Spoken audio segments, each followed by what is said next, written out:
You're listening to Wholesaling Inc., episode number 173. When I look at that, I think, what did I do different on this deal? And, there were a few quirks about it, but essentially doing the same thing we've done on other deals. And God has taken tremendous care of us in anything we've done in the past. And so I look at this as just another time where He's really blessed us, and I'm very thankful. I certainly want to give Him the glory for it. Absolutely. This is game-changing information guaranteed to raise your real estate wholesaling business with actionable steps you can take immediately to navigate the ins and outs of wholesaling and start making money today. Bam! Join us as we put our guests in the hot seat and dive deep to dissect their strategies for success to enable you to duplicate their results. Investor Grit presents Wholesaling Inc., the only show dedicated to making you a fortune in wholesaling with your hosts, Tom Kroll and Cody Hoffheim. Woo! Hey everybody, this is Tom Kroll, America's #1 wholesaling coach. And I have got a very special guest with me today. It's my good buddy, Josh Stevens. He has been a tribe member now for a while, right? Josh, how long have you been in the tribe? Over 2 years. 2 years? That's awesome. So you've really seen a lot then. That's awesome. Good. So Josh has been in the tribe for about 2 years, and he started off and he had some great early success, and he just really did a deal that was really spectacular. He made over, or just on the nose, $60K. I think it was it $60K? It was under 63. Just under 63. Okay. So awesome. A lot amount of money. That's a big amount of money. That's more money than most American couples make in an entire year. So what he did was he was part of a case study, and I want to tell you guys about it, where you can make more money but not have to do any more deals. And it's something that we called Bigger Deals. And I'm going to tell you guys about what that is. It's run by my older brother, my original mentor, Todd Toback. He has been just a lighthouse in this industry for me personally and for the entire tribe and all the rhinos. He runs Bigger Deals, and he runs Rhino Roundtable. So he's a rock star. And right now, if you go to wholesalinginc.com/bigger deals, I think it's actually closed. The case study is closed right now, but he is going to reopen it. So if you're interested, go and sign up and find out when it's going to reopen. But Josh is going to tell us a little bit more about what it was and how his deal size, got so big. Really, that's an incredible number. So we're going to pick his brain. And this is the no fluff, no BS zone. So we're going to get right to the meat and potatoes. Nobody cares about Tom and nobody cares about Josh. You guys want to have the same results, and that's what we're going to get to. So we are here to be your servants and to provide you with some really good insight. If you don't know what wholesaling is very simply the art of consistently finding discounted properties in your neighborhood and making a fortune doing that, whether you are a landlord, a rehabber, whether you purchase a property and put it back on MLS or you assign the contract. Either way, wholesaling is going to be the art of consistently finding discounted properties. So that's what we're going to be talking about here today. And we're going to be picking Josh Stevens' brain. So I'm looking forward to it. So Josh, you are in Texas. Let's get right to the meat and potatoes, brother, because you've already been on the podcast before. So everyone's already bored with your personal story. So let's get right to the good stuff. I want to go right into the important stuff. So first of all, what is your average deal size? So we kind of have a starting point for what you're doing right now. Okay. So before we did this recent large deal, really large deal, I think our average was around just under 10,000. Okay. So let's just call it 9K. Yeah, sure. Okay. And that was probably over about 25 deals. Okay. So you had done about 25. So I'm going to write this down. So you've done about 25 deals, and the average assignment fee or the average profit was about $9,000. Correct. Okay. So that's still really, really good. That's really excellent. So that's amazing. And Bigger Deals, kind of what I'd like you to do is just kind of tell us a little bit of a story. What I'd like to know, Josh, is number one, why did you decide to do the case study with Todd? Tell us a little bit about it. And I did not run the case study. I wasn't one of the coaches. So I'm curious too. Tell us a little bit more about the format. Obviously it was 8 weeks because it's an 8-week case study. So I imagine it was 8 weeks, but tell us a little bit more about how did it go? What got you interested in it? Why you decided to do it? What did all of that look like? Sure. So when I first started with you, Tom, I know the focus of wholesaling, the main course is to get you up and running, doing wholesaling deals. Right. And after I had been in the course for a little while, there was another course offered. It was the no limit selling system. And that was one that Todd did. And I did that, and it was really helpful. Really, it focused more on, let's drill down on a specific part of it. How do we really make this work well with meeting with motivated sellers and locking up deals, and just a real focused, intense course there. And I took that, and it was great. And so whenever I saw the bigger deals case study opportunity there, I thought, this is probably going to be good, just like the other was. And so I looked into it, and it was like, let's take it from where you're operating, you're doing wholesale deals, but let's make this really explode. And so I was interested and jumped on board and started learning a lot. Right. Well, it's funny. So we just recently, guys, for all our listeners, we had a convention. We had a meeting, a Wholesaling Inc. Summit in Orlando. It just has passed. I think it was, what was that? Was in January? Oh, so maybe it passed about 4 months ago. But we had this, and Todd had gotten up on stage, and Todd's just a wonderful coach. I mean, for me personally, having him as an older brother has been a game changer. And, after people get to know him, they're like, oh, now I know where you get all your stuff from. It's not from you. It's from Todd, which is true. I'd readily admit that. But, he had spoken on stage, and we had a lot of amazing speakers on stage. But Todd, after the speech was over, he had a crowd of people. And Darren Bentley came up to him and he said, Tom, all these people are asking for access to how to make more revenue without having to do more deals.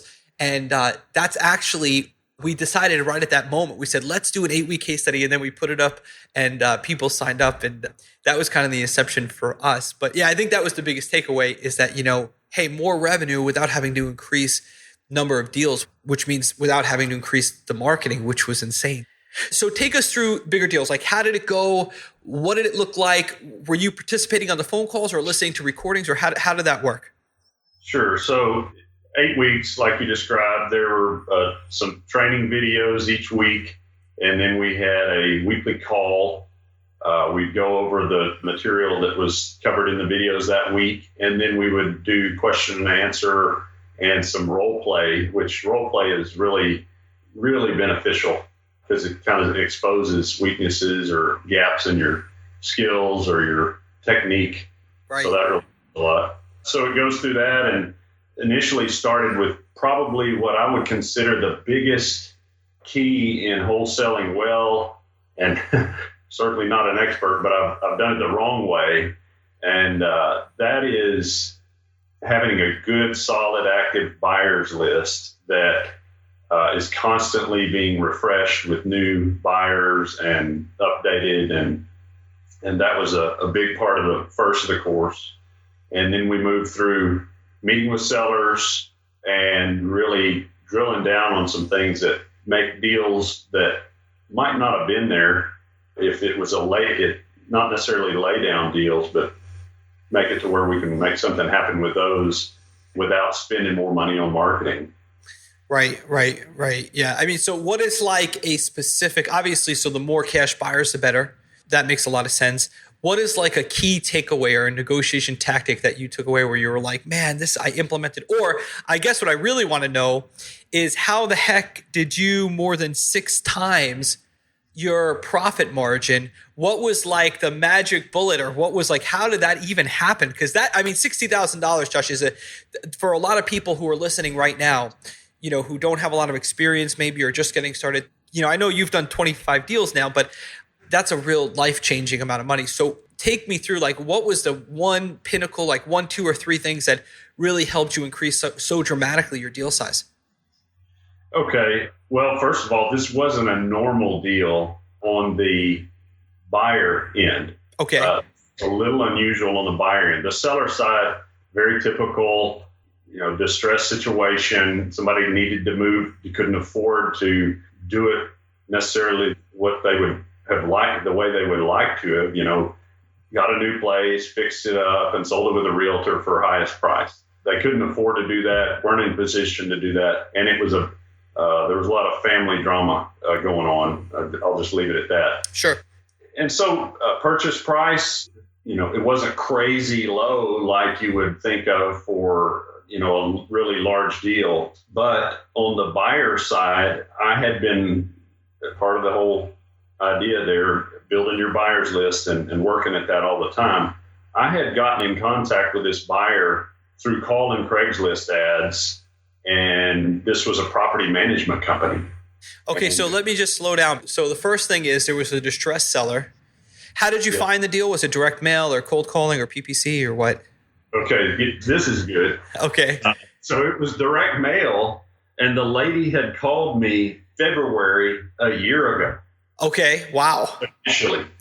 Okay. So this thing is a database lead. Now, she hadn't reached out to us, and we hadn't contacted her other than just periodically following up. But it wasn't like we had been talking for a year. Okay. But she started calling really like over and over and over calling. And a VA handles initial contact. And so I kept seeing these alerts, and I was like, we got to get in contact with this lady. If you haven't yet, you got to call her. So anyway, I called the lady, and she said, yes, I'm definitely interested in selling. I need to sell quickly. And so I booked an appointment with her immediately. I was out in the field when I called her, and I went ahead and went over to her house that day. Right. So let me just say this. So did you leave that house with a contract? I did. Okay. Yeah. So 3 things, guys, for if you're new or even if you're not new, that Josh did. Number 1, database follow-up, right? The money is in the what? What, Josh, you tell us. That's it, the database, you guys. When you are a wholesaler and you're just starting out, you're going to have that big push of marketing, whatever your marketing is, whether it's direct mail, PPC, cold calling, bandit signs, door knocking, driving for dollars, whatever. But what you're going to start to realize is the majority of your deals will start to come through your database. So keeping track of that is key. Number 2, you notice that Josh said he had a virtual assistant who is monitoring the voicemail inbox. Is that right, Josh? They're monitoring the inbox? So you guys, any of that granular routine work that needs to be done on a daily basis, the detailed work, visionaries, entrepreneurs, creative people who are at 50,000 feet, we're not usually good at that. So outsource it. And number 3 is, did you see how when he knew it was a good deal, he ran out to the property that day and he didn't leave until he had it under contract? Absolutely critical. Not like, I'm going to evaluate 100 different things and let me think about it. He got it under contract and he got it out under that day. It's critical, guys. It is absolutely critical. I've, personally already have closed quite a big number of deals this month already. Sense of urgency, progress, not perfection, speed of implementation, all these things that, this is what, there's nothing special about me. There's nothing special about Josh. We're just following a program and a script that works. So awesome. All right. So brother, so you get it under contract. So I got it under contract. I scheduled, before I left, I went ahead and scheduled the walkthrough for my buyers to come walk through. Okay. That looked at the property. And then had several offers come in. And the one that got it, he was interested in it because it was adjacent to one of his properties, a larger parcel. So he wanted it bad. I never would have had him in my database for a buyer if I hadn't, gone looking for buyers and gone after it like that. So right. I got it. Okay. So you purchased the property and then you resold it to him, I imagine? I did it, okay. Yes. And so you already knew before purchase that you were going to be able to sell it to this guy for this $63,000 or so, $62,000 and some dollar amount. That's incredible. So I just want to be clear about this. How did you find a real estate investor to buy it? When you said you cold called Craigslist, first of all, what is the script that you used to do that for looking for buyers? And what part of Craigslist did you cold call? Was it for rent, for sale? Was it landlords? Who were you calling on Craigslist? So if somebody is listening, they want to copy what you did to build their real estate investor list, how would they do that? So, and this is coming straight from you, Tom, I was calling for rent ads on Craigslist. This one was a property management company. And so I called and I said, hi, I'm just getting, this is early on, I'm just getting started in real estate investing. Are you looking for additional properties or are your clients looking for properties to purchase? and to add to their portfolio. Sure, they said whatever they said. And I said, well, I locate discounted properties for cash buyers. When I come across something, can I let you know about it? And sure, yeah, let me know. Send us an email, call us, whatever. And that was it. So then I had that contact in there and just rinse and repeat. I love it. So easy peasy, lemon squeezy. And that's why you guys don't read the ads on Craigslist. Just call everybody, because even a property manager might be an awesome buyer. Or know a buyer. So property managers are definitely key. Property managers, if you know enough of them, will give you motivated sellers and cash buyers. So it's a double blessing. So that's awesome, man. So what is the game plan now for the Stevens family? What are you guys doing with $60,000? I want to know, because that's awesome. Yeah, the biggest thing that when I was talking to my wife about this, when we knew it was getting close to close, of course, you don't ever want to just sit there and count on one deal. You could say that again. We were kind of excited about it. And I told her, what I want to do is be able to focus my attention for a short period of time on getting some acquisition help, getting acquisition specialists up and running. This was the first really big slug that we could coast for a few weeks in order to get that going. Not totally let revenue go out the window or anything, but be able to breathe and spend a little time focusing on hiring and training acquisition. So that's what I'm doing right now. I know couple of days from now, I'm going to be starting with a guy that we're hiring. Okay. Well, first of all, I'm ringing this victory bell for you. That is awesome, brother. I mean, $62,000, that's an insane amount of money, really. So congratulations, but awesome. Can I give you a little bit of coaching? Give it to me, brother. Okay. So I need it. So if anything gets too personal, you just tell me and we'll shut the recorder off. But I want to so here's the question I have. Awesome job, but so when you said like it gives us a little time to coast, it's very scary for me, right? I know. Okay, so that terminology there. Yeah, no, it's too late. We can't go back. It was already said, and I could play back the recording as Judge Judy says, right? So here's what I would say is that just know, like right now, when you have a big deal, that's the time to punch the gas, not to pump the brake, right? So you want to you've come this far, you want to come a little bit further. How many deals have you done so far? So right now we are in April, right? So it's January, February, March, mid-April. How many deals have you done so far this year? I think 8. Okay, so here's the deal. I don't remember. Yeah, so here's what I would do, right? What I would do is I would find an acquisition manager. That's fine if that's the route you want to go. But let me make a suggestion. Right now, so at 8 deals, you are at January, February, March, April. So you're basically at 2 deals a month.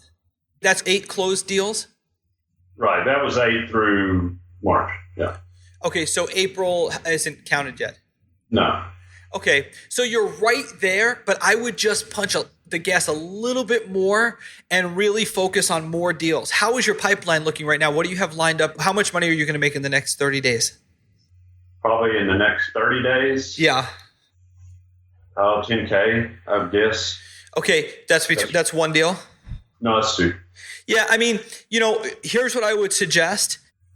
I think you're right there, but when you get an acquisition manager, sometimes things are going to slow down a little bit. And the problem is your margins are good, but your volume is lower than it should be, right? So I would focus right now on increasing volume. I would try to consistently be doing like 3 to 4 deals every month. Let me also say this. When you prepare for your acquisition manager, what I would suggest is that you really double up on your marketing, right? So let's just say let's just say that you're sending out, 1,000 postcards a week, whatever, or 2,500 postcards a week. What I would do is I would double that up, right? I would try to get more appointments, more belly-to-belly appointments with sellers, get more properties under contract, have a nice fat pipeline, then bring the acquisition manager in. How are you planning on paying your acquisition manager? Commission or salary or what? Just commission. Yeah, so I would make sure you speak to your attorney about how to put them onto the LLC so they're like working with you or whatever the best strategy is there. Number 2 is let's just say you're going to pay them 20%, I would pay them like 10%. And I would, for 8 weeks, 6 to 8 weeks, I would go out on every single appointment with them. So that's why you want to double up your marketing so you have more appointments right? So right now, if you're only getting 2 or so deals a month, right, you're not going to have enough appointments to actually be testing them. So you want to take the lead position, right? And they should be quiet for the first 3-4 weeks. And then after they're comfortable, right, you then let them take the lead position and you're quiet. Don't correct them in front of the seller. And then you get in the car and you say, here's what you did right. Here's what you could have did better. And here's what you forgot, right? And you do that for like 6, 7, 8 weeks. And then you just let them go on their own. You raise their commission back up to 20% or whatever it is. And then they're at 100% of their commission. And you got to make sure that you're prepared for that. Number one, with number of deals. And number two, by increasing your marketing before you start that. Also, I would definitely recommend that your acquisition manager has a college degree. That's very important because colleges are literally institutions that are made to produce employees. That is what their purpose is, right? The purpose of a university or a college is to produce an employee, right? So you're the visionary entrepreneur, you want an employee. I would recommend that you have a college degree. That's very important. That's what I would suggest. So just make sure that you don't do it prematurely, because when you hire an acquisition manager, it's always normal because they're going to make some mistakes. Your revenue may drop a little bit, but if it drops drastically, you might be doing it prematurely, meaning you're taking your eye off the ball. Always remember, right? Revenue in first position. So the problem is that you don't want to put your acquisition manager in first position. It should be revenue in first position. So all the oars are rowing in the same direction. Just be careful. Also, when you say like, we made 60, we could coast for a while, I would do something with that. I mean, I would definitely recommend, number one, that you tithe on that 60. I know you're going to do that. I don't even have to say it to you, but tithe on the 60. The other thing too is, are you following the profit first model? Yes. You are. Okay. So just make sure if anybody who's listening, if you don't know Profit First, it's the Mike Michalowicz has a book called Profit First. It's a great book for entrepreneurs. I would recommend that you do that. And then I would have a game plan. Do you have a property in your pipeline right now that you can use that $60,000 to buy as a long-term rental? No, I don't. So I would look at that. Try to find a rental, because in your area, you could probably buy a house for 50 or 60, right? Sure. Yeah. So just get rid of most of that cash. Mm-hmm. And, if you feel comfortable, like, you were like, and now we could breathe. It's like, no, stay in that gasping for air mode. You know what I mean? Stay hungry. $60,000 I have seen that happen. It could actually throw you off course because it's such a large amount of money in such a short amount of time. So I would definitely stay in that hunger mode. And ultimately, a lot of people, they go into real estate to exit the rat race, but they inadvertently create a job, right? If your ultimate game plan, is to produce, let's just say $17,000 a month through passive income, well, let's get that on the whiteboard, right? Let's paint a picture of where we're going, and let's buy a house that can get us to that monthly income, right? Because ultimately, you don't want to be doing deals when you're 20, 30, 40, 50, 60, 70, 80, right? Eventually, you want to just have passive income from either multifamily or single family or a dividend stock, but some sort of an asset that's paying you every month. So what I would do is I know Julie and I, it's better if we just take that cash and we buy a rental that performs, especially if it's free and clear. That's even better. Cool. But I would identify that number. When I talk to you guys, I should be able to say, what is your freedom number? And if I have both of you in a separate room, you should both say the exact same number and what it looks like. And I should be able to close my eyes and I should be able to, really have a clear picture of where you're both going. This way, all of your decisions and actions are lined up to that. So when you look at the 60,000, you're really like, man, 60,000 is not a lot because it only took us to like 3% of our goal. You know what I mean? Just take that with a grain of salt, but. Thank you. Of course, brother. That's what I'm here for. So, but yeah, that's awesome, man. But hey, either way, I hope you get to go out to dinner with that at least. I mean, that's well, your city's quiet, right? Well, how close are you? What's your biggest city? I mean, you're in Tyler? Tyler is the main city nearby. So okay. It might require a Dallas trip. I mean, I'm thinking like, but I don't know. I don't know what restaurants are by you. But good. So that's it. So what is your game plan for marketing going forward? What is your main marketing channel? Is it direct mail still? It is. Yeah, it's direct mail. And our game plan with that is with the acquisition specialist coming in, what my plan was is to mail progressively more up until he chokes on the leads. So, how many postcards are you mailing a week right now? We've been averaging, I think, 2,200 or so, something like that. 2,200 a week. Right. Okay, you're paying about what, 38 cents a card, something like that? Yes. Okay, I'm going to give you a resource. We have a new resource in the tribe. I'm going to remind me to give you the new mail house that's going to be cheaper than that. And then also, have you checked the course for the updated lists? I went back in there and saw a new one here not too long ago. Okay, there was a new one that was added just last week, so just check that out, okay? Okay, I'll find it, yeah. Yeah, cool. But I also want to say, Tom, when I look at that, I think, what did I do different on this deal? And there were a few quirks about it, but essentially doing the same thing we've done on other deals. And God has taken tremendous care of us in anything we've done in the past. And so I look at this as just another time where he's really blessed us, and I'm very thankful. I certainly want to give him the glory for it. Absolutely. It's nothing I did that made it $60,000. Right. Well, no, I mean, I totally agree. I think, it's a question of when it comes from that perspective, I think it's a question of building your faith with the discipline of tithing and also by knocking on the door, right? So an attitude of progress, not perfection, seeking out, and then knocking on those doors is key. But, to me, I attribute the majority of my financial success to tithing. And I know, you do too, but it's, if anybody who's listening right now, Josh is a Christian, I'm a Christian. I can tell you guys, if you want to open the floodgates, check out Malachi. It's in chapter 3. I think it's verse 8. And it's, really definitely tithe 10%. What I always like to say about tithing is some people think it has something to do with like charity or being like a go-giver. Tithing that's not your money. It does not belong to you. So if you don't tithe, there's some pretty strong language in the Bible about that. So I would very, very seriously suggest that you start tithing. And if you have any questions about that, check out the last chapter of the Old Testament. But yeah, I totally agree. It's all by the grace of God. And it's a blessing, man. This is the best path, but I love it. So we're blessed, man. I love it. Good stuff. Sure. So congratulations to you and your beautiful family. We still have your Christmas ornament hanging up every Christmas. I'm looking forward to hanging it again this year. So thank you for sending that to us. And where you gave that to me? That was in San Antonio, Texas. I remember that now. That was Victor Moss's rib, right? Wasn't it? Yeah, that was San Antonio RIA. Where did we go out to dinner that night? That was the Rainforest Cafe. The Rainforest Cafe. Yeah. That's right. That was a blast. William Raptor was there. Cody. Darren, right?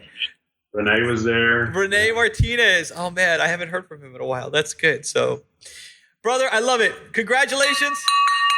Here, actually, wait, hold on. I want to ring the original victory bell for you, but it's out of reach. Hold on one second. This is the real one.